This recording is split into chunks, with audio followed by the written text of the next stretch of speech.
Deer hunting offers a variety of strategies and approaches based on the season, terrain, hunting culture of the area, and your personal preferences. For example, early in the season, when the weather is warm, you may wish to hunt from a tree stand or an elevated blind. Later, if it's cold or icy, you may choose to stay on the ground, hunt from a blind, or slowly walk through the woods. You may even choose to hunt with friends as part of an organized deer drive or track deer in snow-covered terrain. All of these approaches can be successful. The key is to be safe and have fun. When deer hunting, a stand is simply a location that you're hunting from. It can be a tree stand where you're hunting from an elevated position, or it can be a specific spot in the woods or along a field edge where you're in a ground blind, sitting beside a tree, or even hiding in a ditch. Tree stands come in many shapes, sizes, and colors. Hang-on stands, or hang-ons, are tree stands designed to be attached to a tree with a chain or a strap at the height you want to hunt from. They include a seat of some kind, and you typically access these stands with strap-on climbing sticks or screw-in tree steps. Climbing stands, or climbers, are attached to the base of the tree, and you use them to climb to the desired height and then hunt from them. Climbers consist of two halves that attach to the tree separately. You stand in the bottom half, and you hold onto or sit in the top half and climb the tree like an inchworm. Climbers have the advantage of allowing you to be very mobile and flexible with your stand sites. Ladder stands are essentially hang-on tree stands, but with a ladder attached. Ladder stands are propped against and strapped to a tree. They include a ladder to climb and a platform seat to hunt from. Finally, there are elevated blinds. These have become increasingly popular in recent years, and they are simply hunting blinds placed on wooden or metal frames to allow hunting from an elevated position. Elevated stands provide many advantages, including increased view, enhanced scent control, and a safer field of fire. Hunting is extremely safe. However, we put ourselves at risk every time we hunt from an elevated position. Safety harnesses are extremely effective at keeping us safe, but they only work when we use them properly. You should never climb into or out of a tree stand or hunt from one without wearing a safety harness that is attached to the tree or to a lifeline. Elevated stands are very popular, but hunters have been pursuing deer from the ground long before the first tree stand was ever constructed. Some hunters prefer to hunt from the ground because they don't like heights, they like the added challenge, or they just prefer a different strategy. You can hunt simply by sitting or standing next to a tree. A lot of deer are shot every year by hunters using this method. The big advantage is that you don't need to purchase a stand or a blind, and you don't need to carry anything into the woods with you. Ground blinds are great too. Blinds have the advantage of allowing you the opportunity for some movement without spooking wildlife. They are great for mentoring new or seasoned hunters, and they can provide a stand site even if there aren't any trees or cover in the spot that you want to hunt from. Hunting on the move is very different from hunting from a stationary location and has different advantages and challenges. Still hunting is a strategy where you move extremely slowly through the woods or cover while looking for deer. Hunters employing this strategy are most successful when they move quietly for a short distance, slowly scan the area ahead of them for deer, and then quietly move a short distance again and scan again. The idea is not to walk continuously.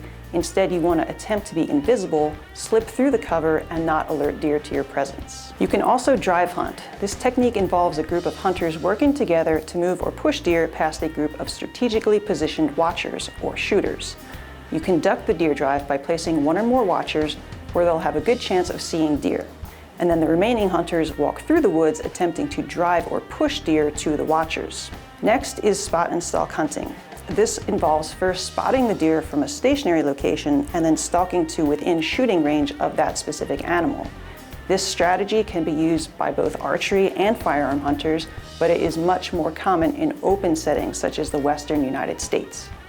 This strategy requires skill and knowledge of the quarry and terrain. However, it rewards hunters with extremely exciting experiences.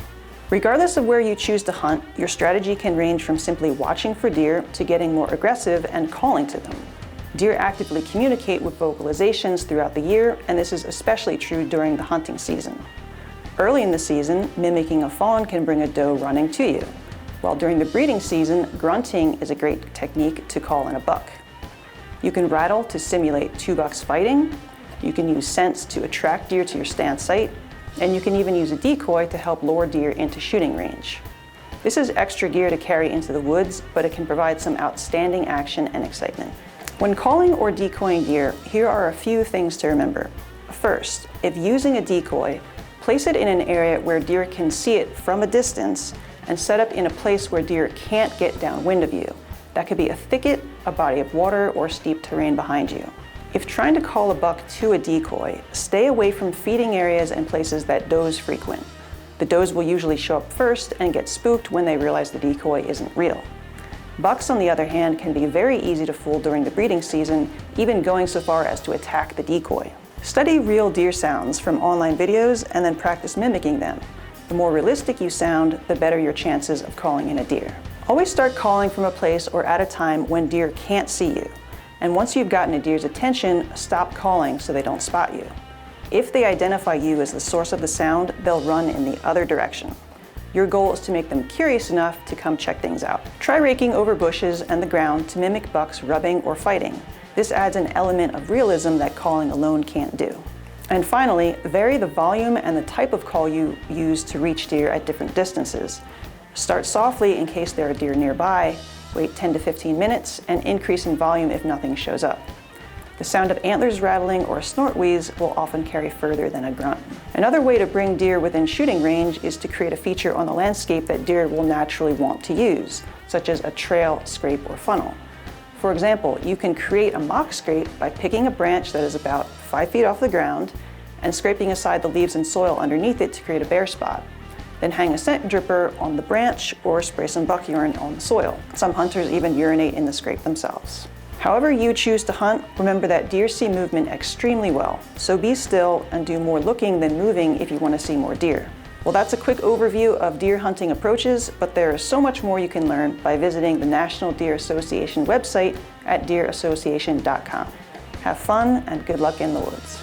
To learn more, follow us on Facebook, Instagram, TikTok, YouTube, or head over to www.deerassociation.com.